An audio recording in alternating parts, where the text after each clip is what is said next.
মানুহজনৰ কঁঠাল ইমানেই খাবলৈ মন কৰিছিলে, এই কঁঠালটো বিচাৰি বিচাৰি চিলাপথাৰৰ পৰা লৈ আনিছে। ওচৰত ক'তো বজাৰত পোৱাই নাই আৰু চিলাপথাৰতে গৈ পালে আৰু তাৰ পৰাই লৈ আনিছে। কঁঠাল দেখিলেই গাইজ মোৰ চকুত অকল কঁঠালৰ গুটিয়েই ভাহে। মানুহজনে যিমান কঁঠাল খাই ভাল পায় তাতকৈ বেছি মই ভাল পাওঁ কঁঠালৰ গুটি খাই।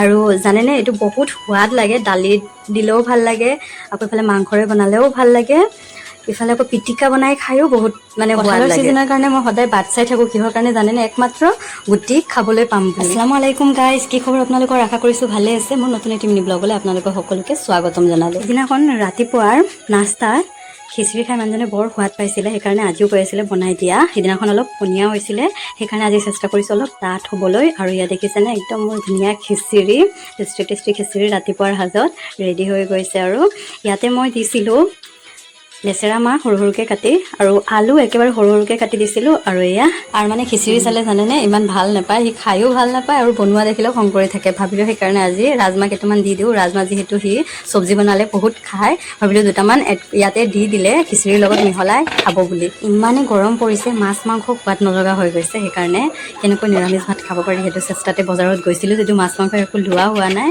চিম্পল নিৰামিষ খানা কেইদিনমান খাম বুলি এয়া ভেন্দি লৈ আনিছিলোঁ, তাৰে কেইটামান ভেন্দি ফ্ৰাই কৰিছোঁ। আৰু মই আৰু মানে ৰাজমাহ খাই বহুতেই ভাল পাওঁ, আৰু সেইকাৰণে ৰাজমাহ লোৱা হৈছিলে। গতিকে এতিয়াৰ পৰা ৰাজমাহখিনি শেষ নোহোৱালৈকে কিবা না কিবাত মানে মই চব্জিত দিমেই। আজি দালি বনাইছোঁ, তাত কেইটামান দি দিছিলোঁ।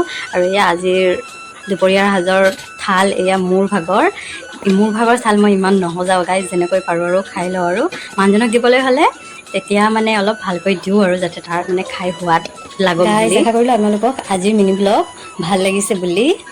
আজি ইমানে, আকৌ লগ পাম নতুন এটি মিনি ব্লগৰ সৈতে। Bye bye.